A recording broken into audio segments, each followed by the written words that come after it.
बिहार की राजनीति के सुशासन बाबू ने वो कदम उठा लिया जिसने पटना से लेकर दिल्ली तक सियासी भूचाल ला दिया।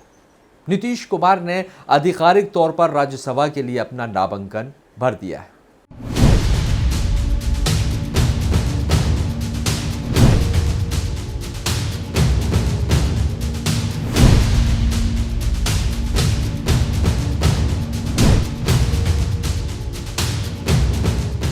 लेकिन ठहरिए, जो लोग इसे सिर्फ एक राजनीतिक रिटायरमेंट या फिर गठबंधन की मजबूरी मान रहे हैं, वो बहुत बड़ी गलती कर रहे हैं।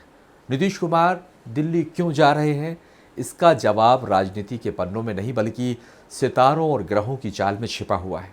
आज हम आपको दिखाएंगे नीतीश कुमार की वो रहस्यमय जन्म कुंडली जो बता रही है कि यह अंत नहीं बल्कि एक महापरिवर्तन की शुरुआत है।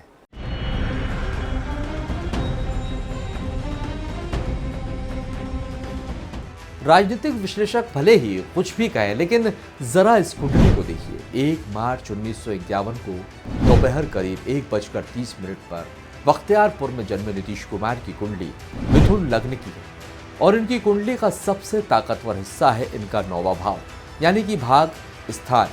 कुंभ राशि के इस घर में 4 बेहद शक्तिशाली ग्रह एक साथ बैठे हुए हैं, सूर्य, बुध, गुरु और राहु। ज्योतिष के सबसे प्रमाणिक ग्रंथ बृहद पाराशर होरा शास्त्र में लिखा है कि सूर्य गुरु संबंधे राजलाभा, यानी सूर्य और गुरु का यह दुर्लभ योग व्यक्ति को सत्ता के सर्वोच्च शिखर पर हमेशा बनाए रखता है।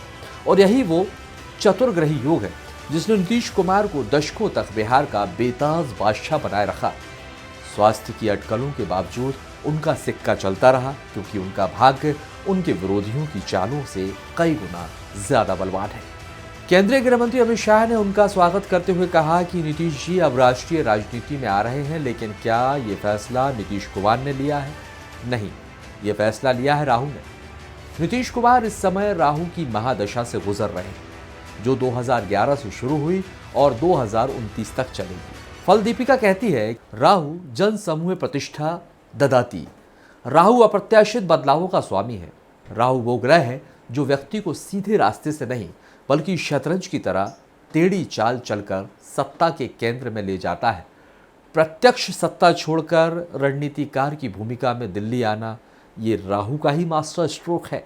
अब आते हैं उस सवाल पर जो अक्सर पूछा जाता है कि नीतीश कुमार अचानक फैसले कैसे ले लेते हैं, वो कब किसके साथ जाएंगे, ये कोई क्यों नहीं भाप पाता। इसका राज छिपा है उनके चंद्रमा में। नीतीश कुमार का चंद्रमा वृश्चिक राशि में है। ज्योतिष में इसे नीच का चंद्रमा कहा जाता है और पाराशर शास्त्र कहता है कि नीचस्ते चंद्रे चित्त चंचलता। यह ग्रह स्थिति इंसान को परिस्थितियों के अनुसार पलक झपकते ही कठोर और अचूक फैसले लेने की ताकत देती है। और यही वजह है कि उनके हर अचानक लिए गए फैसले ने सत्ता की चाबी हमेशा उन्हीं की जेब में रखी। और आज का यह नामांकन उसी श्रृंखला का अगला अध्याय है। इस पूरे घटनाक्रम के बाद अब सवाल यह है, तो अब बिहार का क्या होगा?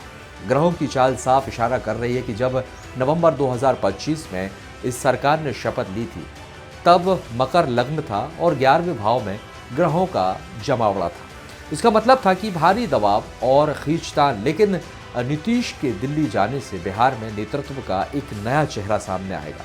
बीजेपी अब फ्रंट सीट पर होगी और विपक्ष को एक पूरी नई रणनीति बनानी है।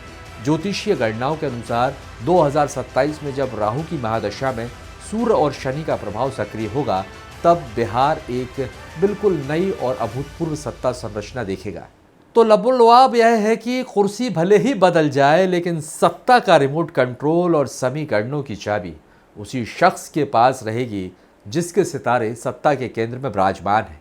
नीतीश कुमार की राजनीति का सूर्यास्त नहीं हुआ है, बल्कि उनके ग्रहों ने अब दिल्ली के आसमान की तरफ रुख कर लिया है।